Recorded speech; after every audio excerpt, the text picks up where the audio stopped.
All right. Abductor pollicis brevis. Now we just did abductor pollicis longus. Agreed? Remember, this insertion is going to be more on the outside heading towards the palm, so the angle of pull is this way. Agreed? Whereas the extensors are going to be right on the back of the finger, so it can extend. Your abductors are going to be more on this border, so they can pull perpendicular to the palm. Okay, does that appreciate that? So, abductor pollicis brevis. What first we're going to do is we're going to palpate pisiform, we're going to palpate our carpals, and we're going to put in the flexor retinaculum. Right here. You can see two big fat pad areas, hypothenar and thenar. You guys have that, right? And there's a little gully in there.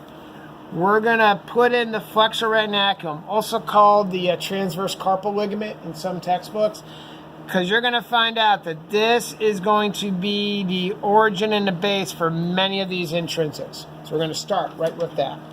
So, abductor pollicis brevis, what color? Pink. Pink. Totally not going to show up, so I'm going to go brown. All right. What's this insertion? All right, sorry, what's its origin? Flexor retinaculum. Ooh, good, I drew that.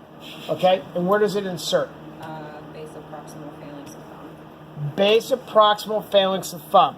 All right? But because, so this is distal, this is proximal. Because it's an abductor, it's going to be more out here. Agreed? So when this muscle contracts, it's going to pull the thumb in that direction. If it was more on the palmar side, it would pull it into flexion. But that's not what we're looking for. So it's going to be more like that. Does that make sense? Do you guys appreciate that on the illustration, how that's, or in the picture? Okay? Abductor pollicis brevis. Flexor pollicis brevis. Origin? There's two for the superficial. Data superficial. Flexor retinaculum. Ooh, got that. Insertion? Base of proximal phalanx of thumb. Ah. Same origin and the flexor retinaculum, and actually inserts into the same bone. So what makes this different? Instead of being on the outside, where's it going to be? More on the palmar side, right? So it's going to be more here, coming like this. So when this muscle contracts, it's going to be bringing the finger over into flexion. See that slight difference? Slight difference. And in this illustration over here, you can really see they're actually right next to each other. It's just a slight variation, changes the angle of pull, and because they're just a pulleys and levers, it changes from an abductor to a flexor. That kind of makes sense? Everyone with me? All right. Ooh, opponent's pollicis. Notice there is no brevis. We have one muscle that does opposition for the thumb. There's one muscle. All right. What's its origin? Wow! I'm sensing a pattern. Okay. Where's it insert? Stop there. Where's it insert? It's higher like the first metacarpal bone. See the difference here?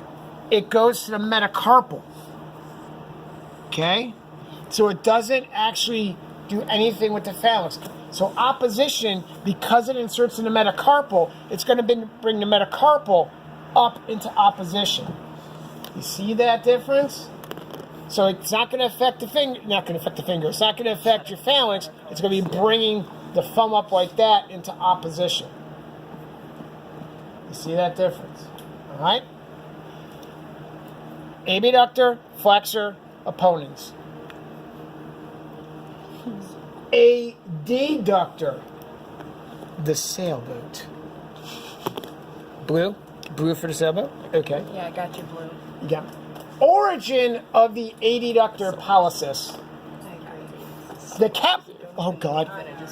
And the capitate and anything else, or just the capitate? Oh, okay. I'm better with that one. 1, 2, 3. Capit. Kind of like there. Look at that bottom right illustration. You see the origin right here? Look at that. Right through capitate in that third metacarpal. Agreed? Right about there. And then it makes a sailboat. Look at the sail. It's a big, it's a triangle. Okay, you guys don't see it, I do. All right, it's a never mind. Where's it insert? Base of proximal phalanx of thumb. Another one in the base of the proximal phalanx? Wow, funny. Now, let's use our logic here. If this is abduction, we know adduction is bringing the thumb back down. So that insertion point must be like way in here. Agreed? So when the thumb is up in this position, it brings the thumb back down. So it must be up in this margin. And you can appreciate that. Look at that. All right? So there's the adductor. There's our flexor. There's our abductor. You kind of just work your way around that proximal phalanx. 3 very tiny muscles all inserted into one spot, basically. Very similar to our greater tubercle of the humerus. 3 muscles, and wherever they insert, change the angle pull. All right, so adductor pallicis, flexor pallicis brevis, abductor pallicis brevis. And I threw in an opponent's pallicis because I could. Intrinsic muscles of the thumb. Good? What do you guys think? Exciting, isn't it?